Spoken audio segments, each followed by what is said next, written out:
Welcome to my presentation on positive feedbacks in the cryosphere. The Earth's cryosphere is a highly sensitive system vulnerable to changes in global temperature. Unfortunately, these regions are warming faster than the rest of the planet due to the phenomenon known as Arctic amplification. In particular, the northern polar regions have warmed more than twice the global average. To understand what's going on, we need to understand the mechanistic processes occurring in this region. But first, we need to understand what feedback loops and systems really are. A system is an interconnected set of elements that are coherently organized in a way that achieves something. A system is made up of sources, stocks, sinks, and flows. Sources and sinks are fairly obvious, but what are stocks and flows? A stock is the foundation of any system. They are the elements of the system you can see and quantify. A system stock is essentially a store, a quantity, or an accumulation of material or information that is built up over some time.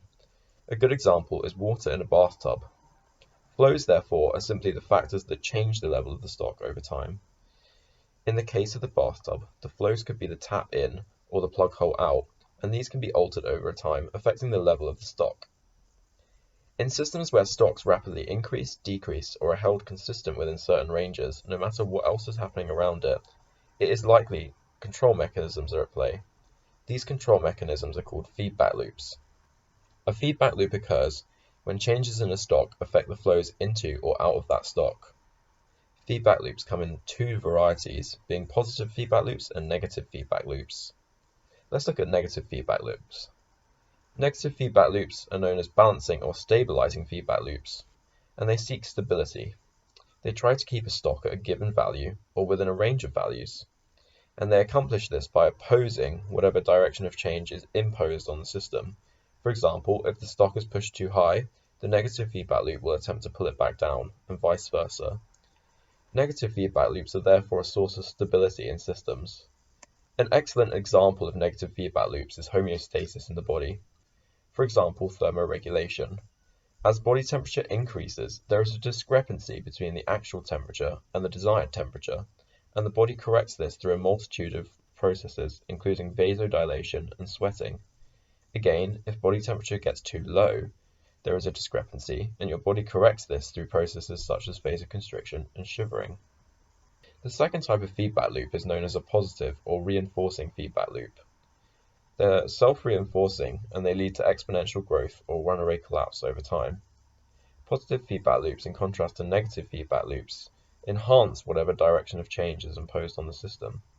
These feedback loops are found whenever a stock has the ability to reinforce or reproduce itself.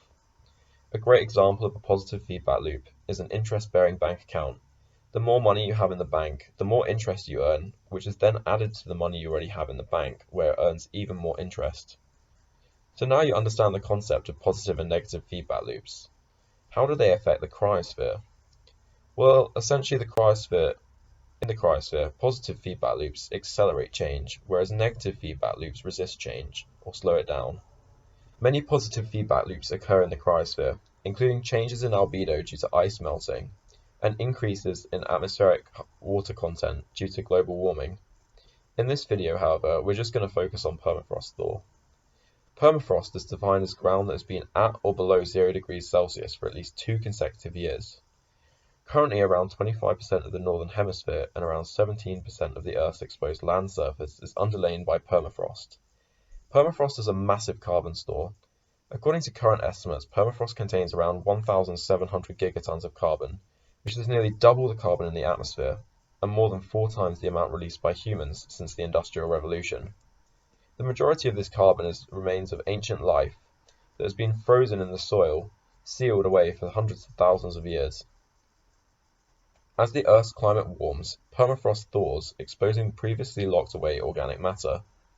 This ancient organic material is then broken down by methanogenic bacteria through the process of methanogenesis, generating methane. Additionally, carbon dioxide is generated as microorganisms respire. Methane and carbon dioxide are both greenhouse gases that contribute to global warming. As they are emitted, temperatures rise, causing more permafrost to thaw and more decomposition to occur, creating a positive feedback loop. There is a negative feedback process dampening this effect, as a warmer Arctic could support more plants, but projections suggest that photosynthesis from new plant growth will only offset around 20% of permafrost emissions. Here are some references for you guys. Thanks for watching.